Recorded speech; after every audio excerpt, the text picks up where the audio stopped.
Hi everyone. So I'm just going to do a quick little editing video for you here. So while I was in Palm Springs, I took these shots. I actually didn't take the shot. This is me.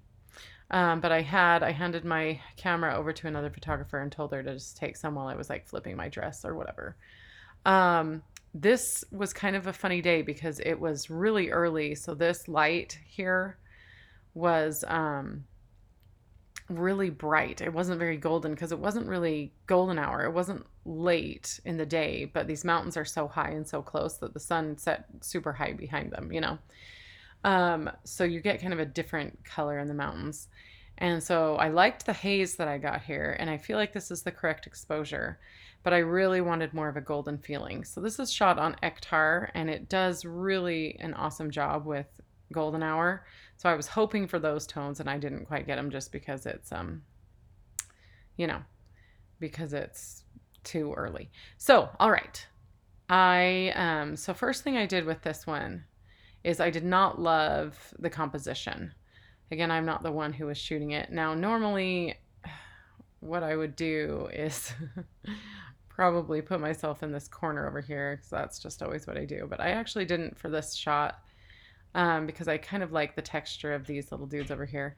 One thing about medium format film, I shot this with my Pentax, or I got this shot was with my Pentax, um, is that medium format is 6 by 4.5. That's the dimensions of it. And so it's kind of a more square image than we're used to on 35 millimeter film or just, on a digital camera. So what I did is I came over here to I unlocked the aspect ratio and then just brought the bottom up so that I was just a little bit more at the bottom. Um, I just felt like there was a little too much space underneath me. I didn't feel like that foreground did anything for the shot. So that's the first thing I did. Um, let's see. Sometimes I will, looking at it a little closer, sometimes I will come down here to, of course, I can never find it when I need it. Here we go. To detail and do some noise reduction. Especially on film because it's pretty grainy a lot of times. But this is 100 speed film, and it was in, and especially medium format. Like I can't see any grain at all. It looks super smooth to me. Oops, I had some on, but even so, like if we take any more of the grain out, I just don't feel like you'll even see anything. It might even need some sharpening here. So definitely did not feel like this needed any luminance added there for the noise reduction. But if you do have a lot of noise in your images, digital or film or otherwise, this is where you just will pull it up. And a lot of people only go to like 15 or 20. I sometimes go up to like 30 to get some nice smooth smooth skin and all of that. So I think I explained to somebody, it was in an email. So the luminance is just the grain that you'll see that's the same color as what you already shot. So that's just the ISO grain. If you underexpose, you will get color grain. And this is not, this is on film and digital. So if you are seeing dots of color in your frame, that is the color noise. And like I said, that means that you have underexposed and you're trying to bring it up. Whereas luminance takes care of that grain that just happens with a higher ISO. All right, so that's good for there. Now, first thing I wanted to do was warm it up a little bit. Now, this, because it's film, I don't see the Kelvin temperature or anything like that. It's basically a JPEG. Well, it is a JPEG because that's what I got back from the lab, right? So this is a JPEG. It's as though I shot this in my digital camera. The difference is between this one and if I had shot it on digital is this back here, this hazy mountain stuff, that would be completely blown. There's no way a digital camera could have retained this up here unless I had underexposed here. And so that's what I would have done on digital, is I would have way underexposed the shot, like 1 or 2 stops at least.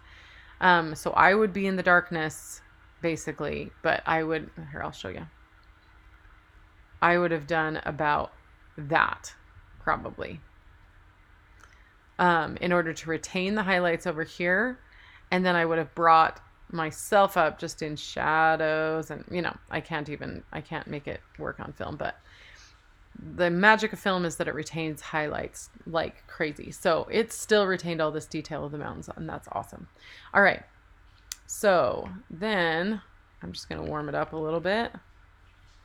I feel like this is the correct exposure. Otherwise, on Ektar, my skin would have turned totally red. I don't usually warm it up quite that much. But I'm not loving the contrast here. And that's just probably the time of day. And also Ektar is that way. And there's not a lot of colors here to make it super pop. So I'm going to add a little dehazing here. That helps a lot. Sometimes I'll add a little clarity, but I feel like, see what happens with clarity? It desaturates. I don't love using clarity unless I need to. Dehaze to me does a little bit better. It saturates. So that to me is the difference between clarity and dehazing, is that dehaze saturates a little more. So for film especially, I feel like the dehaze works a lot better. I don't usually go this high, but again, I'm basically almost working with a raw file here with the colors. I usually will add a little tone curve, the tiniest one in film. If I like it, but see, I'm going to bring down the mid tones here. Okay, so it's getting a little bit closer to what I want, but I'm feeling like this haze is just still too bright. That sun was so bright. So I'm going to come up and get a gradient. I'm going to bring it down. This is a little tricky because it, the light's actually coming from the other direction. But this is kind of how the light's coming in. All right, so I'm going to warm that up. Maybe take the exposure down. Nope, not the exposure. Let's dehaze that as well. Okay, so I like what that's doing on the mountains, but I don't, add an extra one. I don't love that yellow. I just way too much. Don't love that yellow over there on the mountain.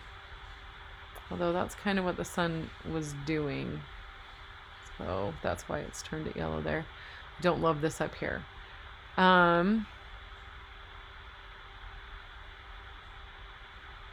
Actually, we'll use a little bit of clarity on that. Yeah, that helps a little. So that's fine right there. If there's places I don't want it, then I can just go up here to the brush, come down here to erase, make this brush a little bigger. And you can change the flow. I'm just going to kind of brush it off this corner here because I feel like that doesn't look natural. Okay. So that's about as good as I'm getting in Lightroom. I don't want to do too much or it starts to really look, maybe add a little bit of contrast. It starts to look a little labored. So now what I'm going to do is I'm going to right click, edit in Photoshop.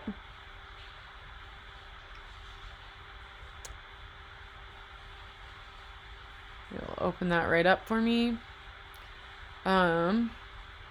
So a lot of times what I'll do in Photoshop is I will add a,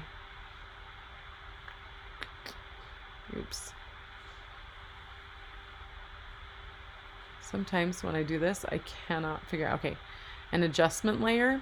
So image adjustments, curves, okay? So that's gonna add, no, that's not it either. See what I'm saying? I forget how to do stuff when I'm doing videos. It's a layer. New adjustment layer, okay. Curves. So layer, new adjustment layer, curves. I get stage fright. So that doesn't do anything, and I'm actually not even going to work with the curves. I'm just coming over here to the blending mode and putting soft light. That looks horrible, obviously.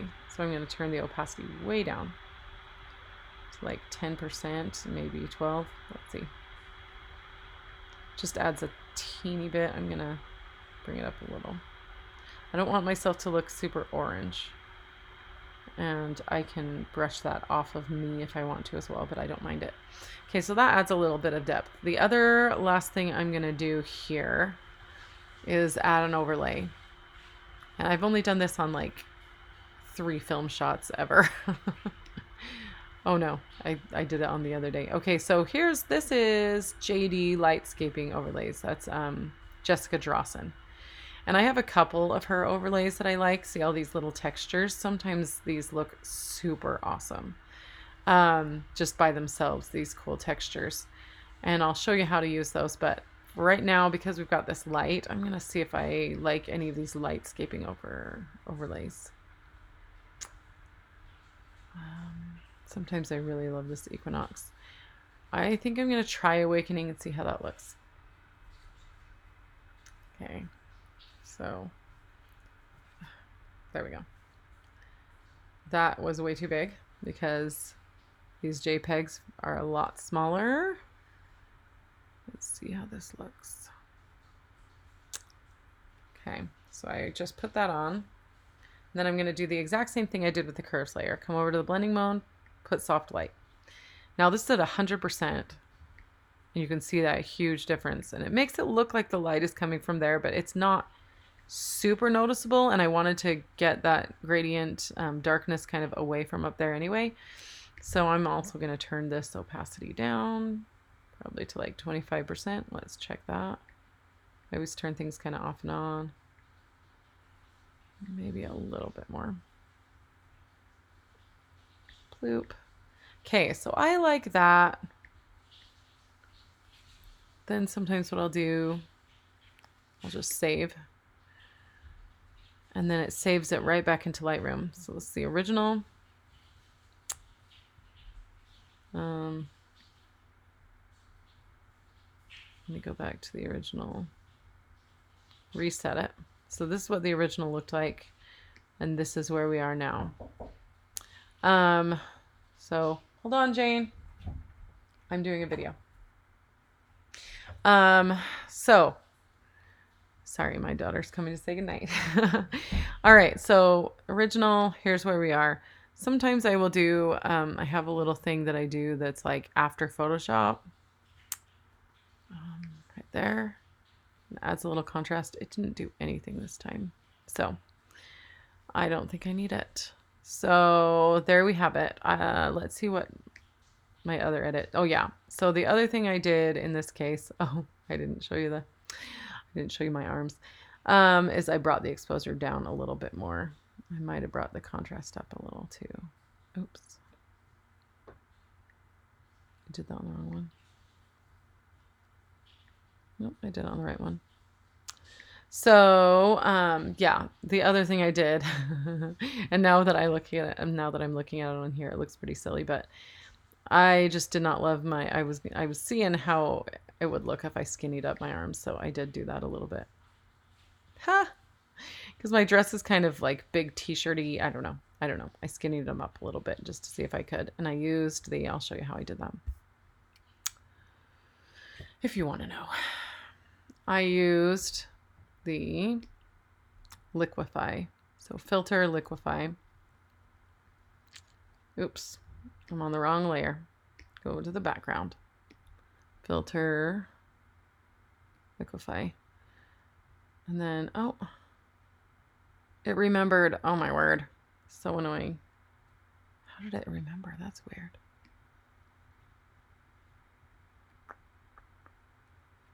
Here, I'll do it on this one or something. So let's do filter, Liquify. So I'll tell you about that one in a minute. If you do this, you can just start pushing stuff around. And you have to be careful not to make it look super weird. See, I did that too. It's not too small. Sometimes you got to do a big one, and then it does a little better.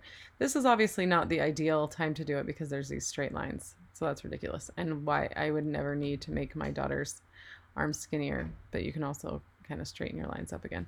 Anyway, I'm not going to mess with it, but that is how I did that. So let's ignore that.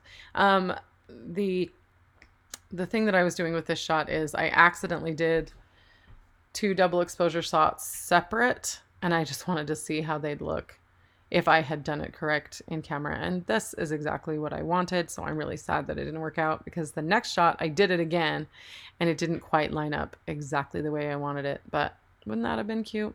I can still do it in Photoshop. It's fine. But all right, enough of that. So that is that one, and it's from here to here, basically. There to there. So that may be a little bit more dramatic than I usually do with film, but let me show you a different edit that I would normally do. I didn't really edit any of these that I would normally do. Well, okay, so I don't know why that's acting out. This is a digital picture. Nope. I took that into Photoshop too. There we go. So this is the original here. So I did a lot of things to this. I took out this car and this little, oh, I didn't even do a very good job of that. I didn't actually use this picture in the end. I definitely, I think I used one of my film presets on that. And there's another one here I wanted to show. That's the one. Okay, so this is the original shot here. And after I did these initial Lightroom edits here, you can see I just played with curves. I played with the exposure a tiny bit. This was probably, I think this was, let's see if I can find it. Oh, I did this by hand, so I did not use any of my presets. So I just kind of added some contrast and things like that. After I did those basic things, I took it into Photoshop, and then I added some trees so that it looked a little bit more symmetrical. So see, this is what the trees did before. They kind of came down on the side, and I wanted it to kind of look more balanced. So I just kind of photoshopped some trees in on that side, and I'm pretty sure I just copied this entire section, flipped it, and put it over there, and then just started blending it in. It still isn't perfect. As you can see, I tried to take out that light, and anyway, this was for a loop. It was a really fast edit. I think I took it, edited it, and posted it that same day. So it was really fast, but I'm not like the Lightroom or the Photoshop magician person. I know how to do a lot of stuff, but it's not like my favorite thing to do. So most of the time what I'll do is just take a film shot. This one doesn't look like I did anything to it. I'll add a little contrast if I feel like it needs it. I will add a little warmth if I feel like it needs it. Oh, these ones just turned out okay. I did a little tiny tone curve here. See, just to add tiny bit of contrast there. And that is about it. A little bit of sharpening, a little noise reduction. So I'm surprised I even did noise reduction because this is 100 speed film. So they must have fixed it a little bit at the lab. Nope, it's a 400 speed film. That's why I did it. Okay. So I moved that up a little. Do you see the difference between that? Trying to turn it off. So that's with the grain. That's with the luminance turned on.